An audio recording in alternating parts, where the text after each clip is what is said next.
నమస్తే అండి. నేను మీ కళ్యాణిని. Welcome to our channel Kalyani kitchen Kadapa. ఈరోజు ఈ వీడియోలో పచ్చి కొబ్బరి వేసి మష్రూమ్ కర్రీ చేయబోతున్నాను. పచ్చి కొబ్బరితో ఏ కర్రీ చేసినా, ఏ పచ్చళ్ళు చేసినా చాలా బాగుంటాయి కదా. అలాంటిది పచ్చి కొబ్బరి వేసి మష్రూమ్ కర్రీ చేసామంటే ఎలా ఉంటుంది? సూపర్గా ఉంటుంది. బిర్యానీకైనా, చపాతీ, రోటీ ఏదైనా సరే పర్ఫెక్ట్గా సెట్ అయిపోయే ఈ పచ్చి కొబ్బరి వేసిన మష్రూమ్ కర్రీ నేను ఎలా చేస్తానో మీకు కూడా చూపించేస్తాను. స్కిప్ చేయకుండా చూడండి. అలాగే లైక్ చేసి సబ్స్క్రైబ్ చేయండి. ఈ వీడియోకి హైప్ కూడా ఇవ్వండి. ఫస్ట్ ఒక చిన్న మిక్సర్ జార్ తీసుకొని అందులో 1 ఇంచు అల్లం ముక్కలు వేసుకోవాలి. 1 ఇంచు చెక్క తుంచి వేసేసాను. ఇప్పుడు నేను వేసే ఇంగ్రీడియంట్స్ మొత్తం 1/2 కేజీ మష్రూమ్కి అయితే వేస్తున్నాను. తర్వాత ఒక ఇలాచి, 5 నుండి 6 వరకు లవంగాలు, 7 నుండి 8 వరకు వెల్లుల్లి రెబ్బలు, అలాగే పైన పెంకు తీసేసిన కొబ్బరి ముక్కలు. ఒక చిప్పలో సగం తీసుకున్నాను. చిన్న చిప్ప అయితే పూర్తిగా వేసుకోండి. ఒకవేళ పెద్ద చిప్ప అయితే అందులో సగం వేసుకోండి, సరిపోతుంది 1/2 కేజీ మష్రూమ్కి. ఈ మసాలాకు సరిపడా, టేస్ట్కి సరిపడా salt, 3/4 teaspoon chilli powder, 2 tablespoons coriander powder వేస్తున్నాను. ఇందులో కొద్దిగా నీళ్లు వేసుకుంటూ మెత్తగా అయితే రుబ్బుకోవాలి. ఎంత మెత్తగా రుబ్బుకుంటే మసాలా గ్రేవీ అనేది అంత బాగుంటుంది. ఇప్పుడైతే మూత తీసి చూపిస్తున్నాను. నేనైతే ఈ విధంగా గ్రైండ్ చేసుకున్నాను. పచ్చి కొబ్బరి కదా, ఎంత గ్రైండ్ చేసినా కూడా అక్కడక్కడ చిన్న చిన్న పలుకులుగా అయితే ఉండిపోతుంది.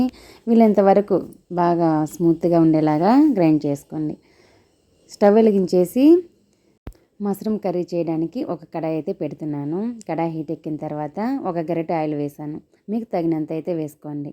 ఒక పెద్ద సైజు ఉల్లిపాయని ఈ విధంగా సన్నగా కట్ చేసి వేసాను. ఒక పచ్చిమిరపకాయని 2గా తుంచి వేసాను. పచ్చిమిరపకాయ వేయడం వల్ల ఫ్లేవర్ అనేది బాగుంటుంది, టేస్ట్ కూడా కొంచెం యాడ్ అవుతుంది. అలాగే గుప్పెడు వరకు పచ్చి కరివేపాకు వేసాను. ఇప్పుడు ఈ ఉల్లిపాయలు పచ్చి వాసన పోయేంత వరకు వేయించుకుంటే సరిపోతుంది. గోల్డెన్ బ్రౌన్ కలర్ రావాల్సిన పని లేదు. మనకు ఉల్లిపాయలు అనేది పచ్చి వాసన పోయి కొంచెం సువాసన వస్తే సరిపోతుంది. ఆ టైంలో ఈ ఉల్లిపాయ ముక్కలకు సరిపడా కొద్దిగా సాల్ట్ వేసేసి కొద్దిసేపు వేయించండి. కొద్దిసేపు వేయించిన తర్వాత అందులో 1/4 కిలో టమోటాలను శుభ్రంగా కడిగి సన్నగా కట్ చేసి అయితే వేస్తున్నాను. 1/2 కేజీ మష్రూమ్ తీసుకున్నాం కదా, 1/4 కిలో టమోటాలు వేస్తే మష్రూమ్ కర్రీ అనేది చాలా బాగుంటుంది. తర్వాత 1/2 టీ స్పూన్ వరకు పసుపు వేసేసి ఒకసారి బాగా మిక్స్ చేస్తున్నాను. ఇవన్నీ బాగా మిక్స్ అయ్యేలాగా మిక్స్ చేసుకోండి. తర్వాత ఇవి టమోటాలు అనేది మగ్గించుకోవాలి. కొంచెం సాఫ్ట్గా అయితే సరిపోతుంది. మూత పెట్టుకొని లో టు మీడియం ఫ్లేమ్లో మగ్గించుకున్నారంటే తొందరగా మగ్గిపోతాయి. మనకి టమోటా ఎంత మగ్గితే మనకి టేస్ట్ అనేది అంత బాగుంటుంది. నేను మూత పెట్టి అయితే మగ్గించుకుంటున్నాను. మూత పెట్టడం వల్ల తొందరగా మగ్గిపోతుంది. 3 మినిట్స్కి అంతా టమోటాలు అయితే మగ్గిపోయాయి. ఇప్పుడు కొద్దిగా అయితే అక్కడక్కడ ఉన్నాయి కదా, ఇప్పుడు మసాలా వేసి వేయించుకుందాము. అవి కూడా బాగా మగ్గిపోతాయి. ఇప్పుడు గ్రైండ్ చేసి పెట్టుకున్న మసాలా పేస్ట్ని అయితే వేసేయాలి. వేసేసి ఒకసారి బాగా మిక్స్ చేసేయండి. ఇది కూడా అంతే, ఆయిల్ పైకి వచ్చేంత వరకు మగ్గించుకోవాలి. మనకు మసాలా వేగేలోపు టమాటో కూడా ఇక్కడ కనిపించకుండా బాగా స్మాష్ అయిపోతాయి. మనం మసాలా ఎంత బాగా వేయించుకుంటే మష్రూమ్ కర్రీ అంత టేస్టీగా ఉంటుంది. అసలు ఈ మసాలా వేసి ఒక్కసారి మష్రూమ్ కూర చేయండి.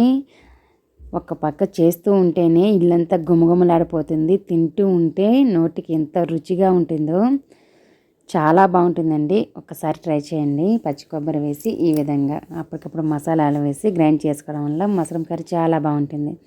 ఆయిల్ పైకి అయితే వచ్చింది కదా, మసాలా అయితే బాగా మగ్గిపోయింది.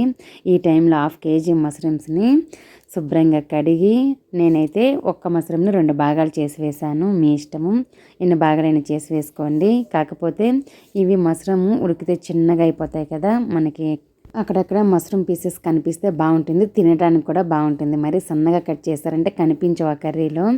మీకు ఎలా నచ్చితే అలా వేసుకొని నేనైతే 2 భాగాలుగా కట్ చేసి ఒకసారి బాగా మిక్స్ చేస్తున్నాను. ఇప్పుడు మూత పెట్టేసి కొద్దిసేపు మగ్గించుకుందాం. అలా చేయడం వల్ల మష్రూమ్లో ఉన్న నీళ్ళన్నీ వచ్చేస్తాయి. ఆ వచ్చిన నీళ్ళల్లోనే మష్రూమ్ ఉడికించుకుంటే మష్రూమ్ తినేటప్పుడు చాలా టేస్టీగా ఉంటుంది. చూడండి, మూత పెట్టడం వల్ల ఎన్ని నీళ్ళు వచ్చాయో. 1/2 కేజీకి దగ్గర 1.5 గ్లాసు నీళ్ళ వరకు వచ్చాయి. ఇప్పుడు వెంటనే మనం నీళ్ళు వేసి ఉడికించుకోకూడదు. ఇప్పుడు ఈ నీళ్ళల్లోనే మష్రూమ్ ఉడికించామంటే టేస్ట్ అనేది బాగుంటుంది కర్రీ. ఇప్పుడు ఒకసారి బాగా మిక్స్ చేసి మూత పెట్టేసి ఇంకొద్దిసేపు మగ్గించుకున్నామంటే నీళ్ళన్నీ ఎగిరిపోతాయి, ఆయిల్ అనేది పైకి తేలుతుంది, మష్రూమ్ కూడా ఉడికిపోతాయి. చూడండి, నీళ్ళు లేవు. ఈ విధంగా కంపల్సరీగా మసాలా మష్రూమ్ మొత్తం అయితే మగ్గించుకుంటేనే టేస్ట్ అనేది బాగుంటుంది. పచ్చి కొబ్బరితో చేసిన మష్రూమ్ కర్రీ సూపర్ టేస్టీగా ఉంటుంది.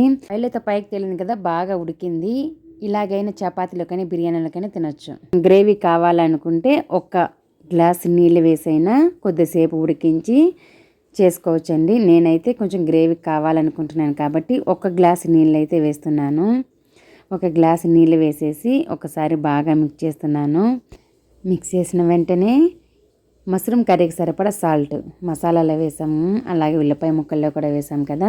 ఇప్పుడు కూరకు సరిపడా ఎన్నిసార్లు వేసినా కొంచెం కొంచెం వేసుకొని కరెక్ట్గా సరిపోయేలాగా వేసుకోండి. సాల్ట్ వేసేసిన తర్వాత ఒకసారి బాగా మిక్స్ చేస్తున్నాను. మిక్స్ చేసి మూత పెట్టాలి. ప్లేట్ని కొంచెం గ్యాప్ ఉంచి పెట్టామంటే మసాలా అనేది కింద పొంగిపోకుండా ఉంటుంది, ఉడుకుతుంది. మనకు ఆల్రెడీ మష్రూమ్ ఎప్పుడో ఉడికిపోయాయి. ఇప్పుడు వేసిన నీళ్ళు ఆ మసాలాలో ఉడకాలి కాబట్టి ప్లేట్ పెట్టయితే ఉడికిస్తున్నాను. చూడండి బాగా ఉడికిపోయింది.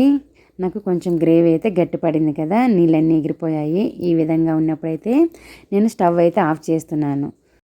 ఇప్పుడు వేడి మీద అలా ఉంది కానీ చల్లారిన తర్వాత బాగా కొంచెం గట్టిపడి చాలా బాగుంటుందండి. ఇప్పుడు నేను చేసిన మష్రూమ్ కర్రీ చల్లారేసరికి అంత గట్టిగానే ఉండదు, లేదా అంత పలుచగానే ఉండదు. కరెక్ట్గా సరిపోయిందండి, చాలా బాగుంటుంది. ఇప్పుడు ఫైనల్గా కొత్తిమీర వేసేసుకొని బాగా మిక్స్ చేసి మీకు ఇష్టమైన బిర్యానీలోకైనా చపాతీ రోటీకైనా ఒక్కసారి వేసుకొని తిని చూడండి, చాలా బాగుంటుంది. పచ్చి కొబ్బరితో తయారు చేసిన ఈ మసాలా మష్రూమ్ కర్రీ రెడీ అయిపోయింది. చాలా బాగుంటుందండి. ఒకసారి చేసుకొని తిని చూసారంటే అసలు మర్చిపోరు, మళ్ళీ మళ్ళీ మష్రూమ్ తెచ్చుకొని చేసుకుంటారు.